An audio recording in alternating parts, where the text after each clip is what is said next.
اب رمضان کے استقبال والا مہینہ دوسرا شعبان کا مہینہ شروع ہو چکا۔ نبی کریم صلی اللہ علیہ وسلم رمضان المبارک کا رمضان مبارک کے مہینہ سے 2 ماہ قبل ہی استقبال شروع فرما دیتے تھے۔ آپ صلی اللہ علیہ وسلم جب رجب کا چاند دیکھتے تو دعا فرماتے اللہم بارک لنا فی رجب و شعبان وبلغنا رمضان، کہ اے اللہ ہمارے رجب اور شعبان میں برکت عطا فرما اور ہمیں رمضان مبارک کے مہینہ تک پہنچا، یعنی ہمیں رمضان مبارک کا مہینہ عطا فرما۔ اور ہم نے اس چیز کو اپنی عملی زندگی کے اندر دیکھا ہوگا کہ اللہ تعالیٰ نے واقعتاً رمضان مبارک کے مہینے کو ایک خاص شان عطا فرمائی کہ اس مہینے کی اپنی ایک کیفیت ہی الگ ہے۔ باقی مہینوں کے اندر وہ برکات، وہ نعمتیں اور وہ برکتیں نہیں ملتی جو میں اللہ نے خاص رمضان مبارک میں عطا فرمائی۔ آپ صلی اللہ علیہ وسلم اسی لیے 2 ماہ قبل ہی رمضان مبارک کے استقبال کو شروع فرما دیتے۔ اللہ تعالیٰ نے شعبان المعظم کے مہینہ میں، جس کی آج غالباً 2 تاریخ ہے، اللہ تعالیٰ نے اس کے اندر چند احکامات نازل فرمائے۔ اسی شعبان کے مہینہ 2 ہجری کو اللہ تعالیٰ نے رمضان کے روزے فرض فرمائے۔ اسی شعبان المعظم کے مہینہ میں 2 ہجری کو اللہ تعالیٰ نے زکوٰۃ فرض فرمائی۔ اسی شعبان 2 ہجری کو اللہ تعالیٰ نے صدقۃ الفطر کا حکم نازل فرمایا۔ اسی شعبان کے مہینہ میں 2 ہجری کو اللہ تعالیٰ نے عید الفطر کا حکم نازل فرمایا، اور اسی شعبان المعظم کے مہینہ میں 2 ہجری کو اللہ تعالیٰ نے عید الاضحیٰ کی نماز کا حکم نازل فرمایا، اور اسی شعبان المعظم کے مہینہ میں 2 ہجری کو اللہ تعالیٰ نے قربانی کا حکم نازل فرمایا۔ آپ صلی اللہ علیہ وسلم کے اندر تو اللہ تعالیٰ نے دوسرے انسانوں کی نسبت زیادہ طاقت رکھی تھی۔ آپ صلی اللہ علیہ وسلم رمضان کے استقبال میں شعبان کے مہینے میں ہی روزوں کا اہتمام فرما دیتے تھے۔ اب جو کہ ہمارے پاس اتنی سکت نہیں ہے، اتنی طاقت نہیں ہے، اس لیے علماء فرماتے ہیں کہ وہ خصوصیت پیغمبر تھی، وہ آپ صلی اللہ علیہ وسلم کی خصوصیت تھی۔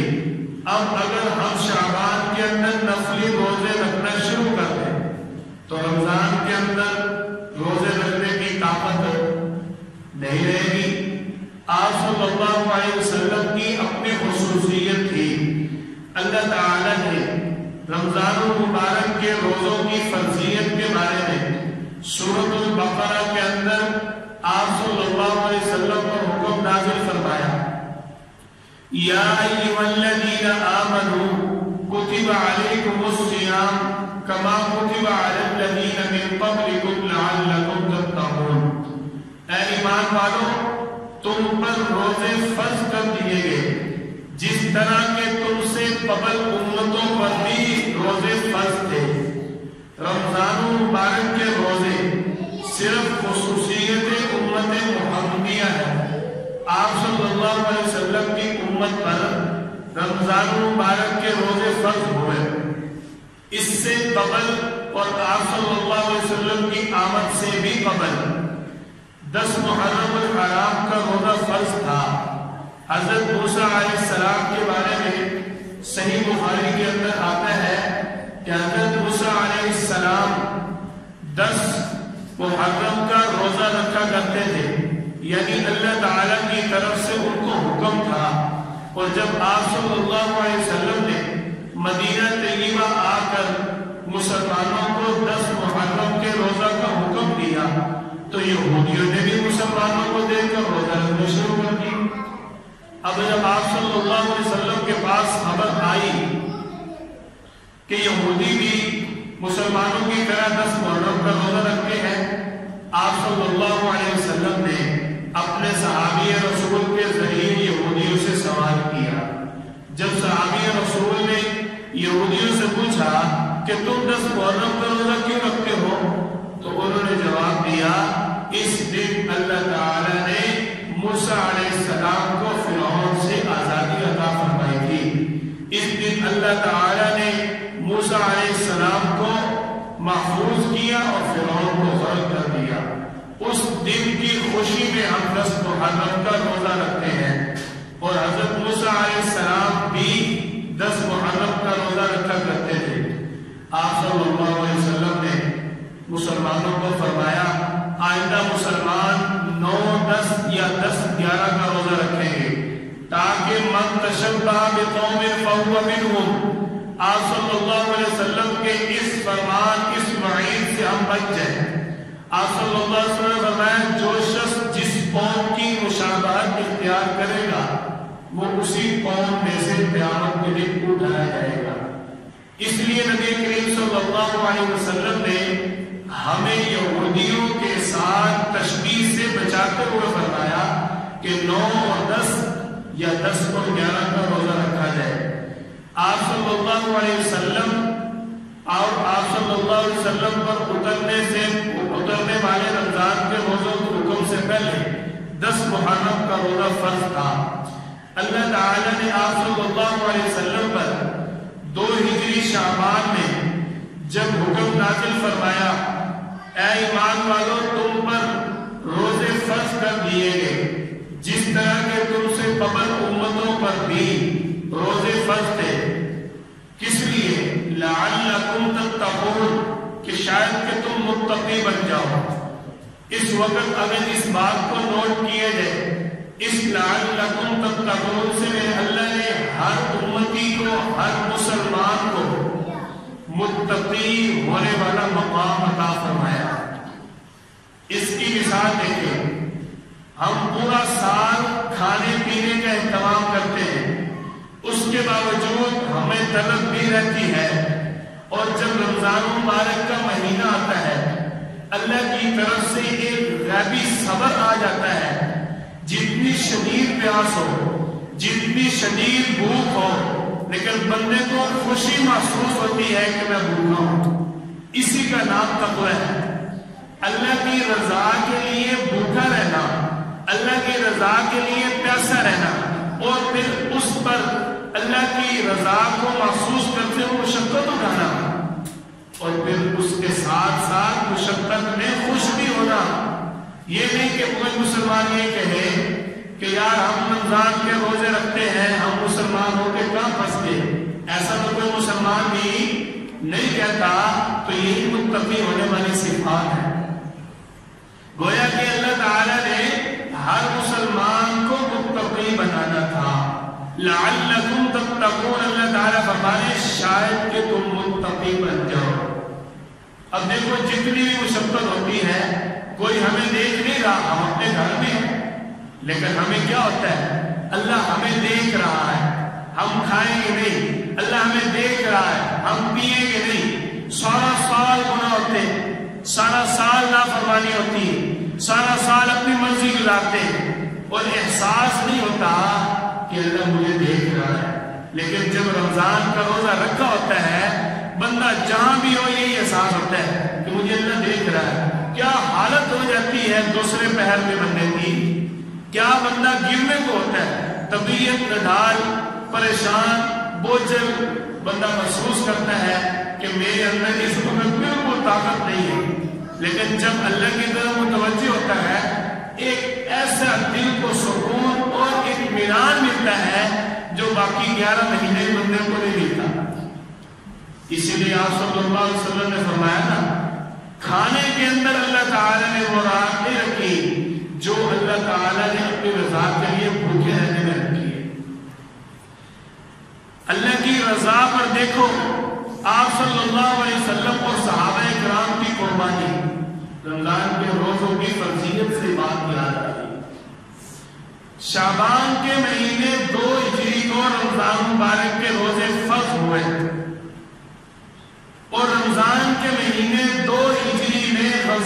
اکبر ہوا یعنی اسی سال. اب مثال کے طور پر اگر ہمیں معلوم نہیں، ہماری مثال دے رہا ہوں، اب تو آپ صلی اللہ علیہ وسلم کی ختم نبوت کے سب کے دین مکمل ہو گیا. اليوم اکملت لکم دینکم، دین مکمل ہو گیا. ان الدین عند اللہ اسلام، بس. لیکن ایک مثال دے رہا ہوں، اگر ہم پر اچانک حکم آ جائے اس سال ہم نے رمضان کے بعد شوال کے پورے مہینے کے بھی روزے رکھنے ہیں، ہم رکھ سکیں گے؟ مسلمان کیا ہے، آدھے لوگ تو اسلام کو چھوڑے، ایسے ہوگا نا، آدھے لوگ تو اسلام کو چھوڑ جائیں گے، پریشان ہو جائیں گے، یہ کیا ہو گیا، یہ کہاں سے حکم نازل ہو گیا. لیکن آپ صلی اللہ علیہ وسلم کے صحابہ میں تو پھر آپ صلی اللہ علیہ وسلم کی تربیت تھی. جس کی تربیت پیارا پیغمبر کرے وہ اسلام کو کیسے چھوڑ سکتا ہے؟ شعبان کا مہینہ اور 2 ہجری، شعبان کی آخر میں اللہ کی طرف سے حکم آ گیا، یا ایھا الذین آمنوا کتب علیکم الصیام. آپ صلی اللہ علیہ وسلم نے آیت پڑھ کے سنا دی، فمن شہد منکم الشہر فلیصم، جو رمضان مبارک کے مہینہ میں حالت بلوغت میں، حالت اسلام میں زندہ رہا، اس پر رمضان کے روزے رکھنا فرض ہے. وَأَن تَصُومُوا خَيْرٌ لَكُمْ، اس کے لیے رمضان کے روزے رکھنا ہی ضروری ہے. اب بتاؤ، شعبان کے بعد کا رمضان کا مہینہ اللہ نے اچانک حکم نازل فرما دیا. لوگ صحابہ کے ایمان کی بات کرتے ہیں، صحابہ کرام نے پھر روزے رکھے اور آپ صلی اللہ علیہ وسلم نے جب حکم نازل فرمایا سب نے لبیک کہا، سب نے کہا یا رسول اللہ حاضر ہیں، ہم اللہ کے ہر حکم کو مانتے ہیں. یہ صحابہ کرام کا ایمان ہے. ابھی یہاں پر آزمائش مکمل نہیں ہوئی، ایسے ہی اللہ تعالیٰ نے صحابہ کرام کے ایمان کو نمونہ اور مثال کے لیے پیش فرما دیا. جب یہودی آپ صلی اللہ علیہ وسلم کے سامنے آ گئے تھے نا، قولوا آمنا، کہتے ہم بھی مسلمان ہو جائیں، تم بھی ہمارے انبیاء پر ایمان لے آؤ. تو آپ صلی اللہ علیہ وسلم پر اللہ تعالیٰ کو حکم نازل فرما دیا، یہ جو تمہیں مثالیں پیش کر رہے ہیں نا اپنے ایمان کی، ان کو آپ پڑھ کے سنا دو. فَإِنْ آمَنُوا بِمِثْلِ مَا آمَنْتُمْ بِهِ فَقَدِ اهْتَدَوْا. معیار ایمان تو صحابہ کا ایمان ہے، ان یہودیوں کا ایمان معیار ایمان نہیں ہے. اللہ تعالیٰ جس کے ایمان کو معیار بنائے، اللہ نے اس کو کتنا آزمایا. اولئک الذین امتحن اللہ قلوبہم للتقوی. اللہ تعالیٰ فرماتے ہیں میں نے ان کے ایمان کو ایسے معیار نہیں بنایا، بلکہ میں نے ان کو آزمایا، ان کا امتحان لیا. اللہ تعالیٰ فرماتے ہیں ان کے دلوں کو آزمایا. اللہ تعالیٰ نے کتنی وضاحت فرمائی. اللہ تعالیٰ یہ بھی فرمایا کہ میں نے ان کو آزمایا. لیکن جو دل سے کام ہوتا ہے وہ انسان کی حقیقت ہوتی ہے. اللہ تعالیٰ نے فرمایا میں ان کے دلوں کو آزمایا للتقوی، میں نے ان کے دلوں کے اندر تقوی پایا. وہ واقعتاً اسلام کے داعی تھے، وہ واقعتاً میرے پیغمبر کی ایک آواز پر مر مٹنے والے تھے. اس لیے میں نے فرمایا کہ مثل ما آمنتم بہ فقد اهتدوا، کہ ان کا ایمان معیار ایمان ہے. شعبان کے آخر میں 2 ہجری کو رمضان کے روزے فرض ہو رہے ہیں اور اگلے ہی لمحے پورا مہینہ روزے رکھنے ہیں.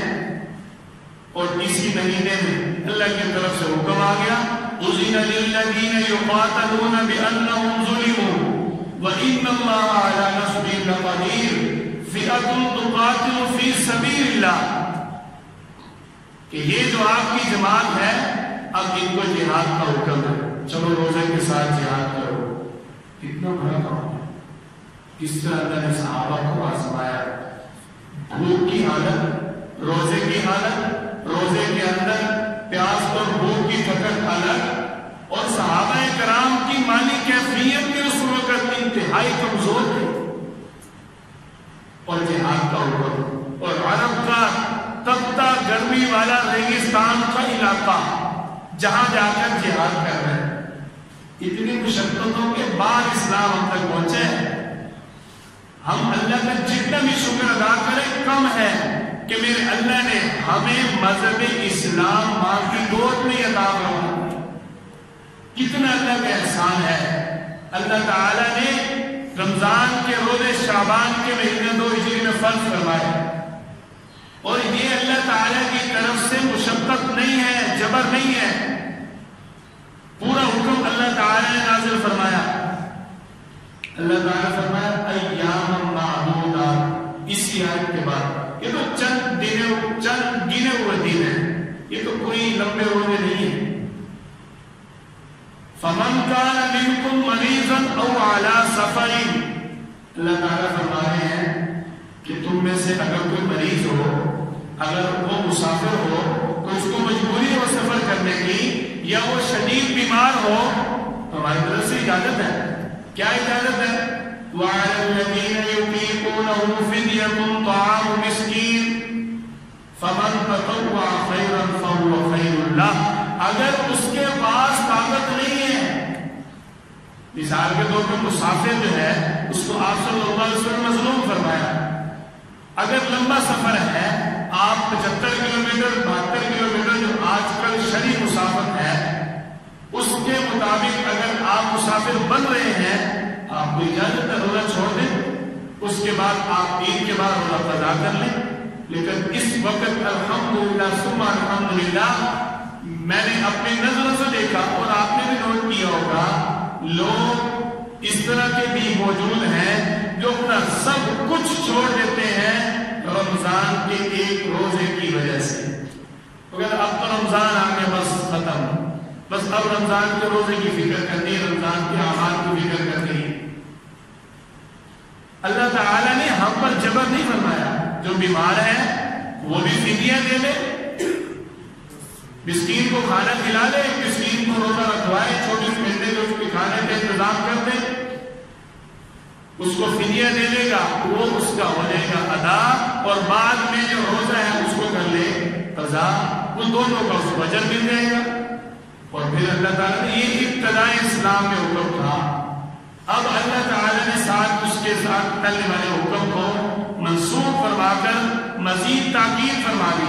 وَأَن تَصُومُوا خَيْرٌ لَكُمْ. اللہ تعالیٰ نے فرمایا بہتر ویسے یہی ہے کہ تم روزہ ہی رکھو. فَمَنْ شَهِدَ مِنْكُمُ الشَّهْرَ فَلْيَصُمْ. بس جو بھی رمضان کا مہینہ پائے اس کے لیے چاہیے کہ وہ رمضان مبارک کے روزے رکھے. یہ 1 ماہ قبل اس موضوع کو بیان کرنے کا مقصد یہ تھا کہ ہر بندہ اپنی اپنی مصروفیات کے اندر شدید مصروف ہے. رمضان مبارک کے استقبال میں ابھی سے تیاری کریں, ابھی سے اپنے معاملات کو درست کریں.